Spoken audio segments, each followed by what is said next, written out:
Hello, my name is Ryan Clemens, and today I'm going to talk about why you should learn how to be a good three-point shooter in the game of basketball. Number one, how it helps you and your teammates. By you, it helps to get your name out there by being a good shooter. It ultimately means you can score the basketball in some other ways too if you can really shoot the three-point shot at a high level. How it could help your teammates, maybe your teammates that aren't as good at shooting basketball, or if three-point shooting isn't their thing, and maybe they're good at driving the basketball, scoring in the mid-range, or scoring in the paint, like a post player or something, then it opens up the game for them because your defender cannot help the other defenders. They have to be closer to you in case you get a shot. They got to be able to close out on you. And what you could do for when you become a good three-point shooter, or what you need to do to become one, is you need to get in the gym every day. Got to get shots up. Like, if you don't have much time, try to get like 150 made shots. But on a regular workout, you should get about 230 to 300 makes a day if you want to be a good three-point shooter, like 36, 37, 38, 40% three-point guy. And again, the better three-point shooter you can become, the more it opens up the game for you and your teammates.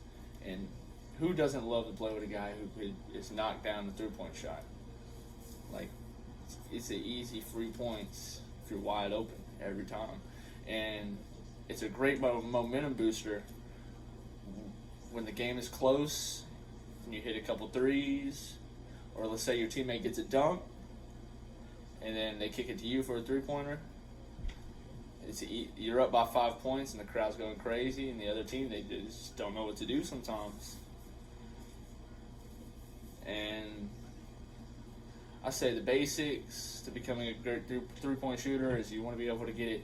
You want to get your shot off quick, but not too quick. You want to get it off quick enough to where you're under control. You want to get it off quick enough to where you're under control, and you can still win and keep your balance and hold your follow through every time to make sure you maintain a great release point. Because if you speed it up, you're likely going to miss.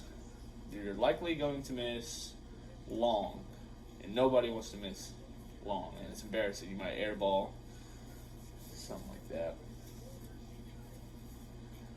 But yes, you should become a great three-point shooter so you can space the floor for your teammates, just open up the game a whole lot more.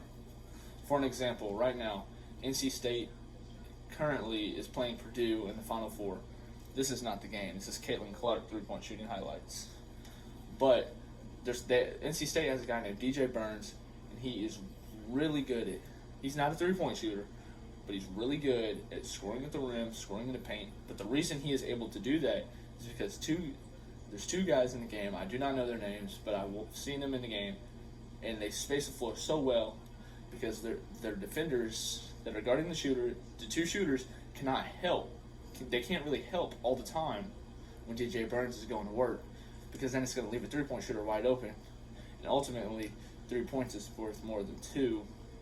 So it's either they give up the three-point shot or they let DJ Burns go to work and pray that the one-on-one defender stops him. And hopefully my video was helpful and persuaded you to want to become a better three-point shooter. Thank you for watching, and I hope you get in the gym and become a good three-point shooter.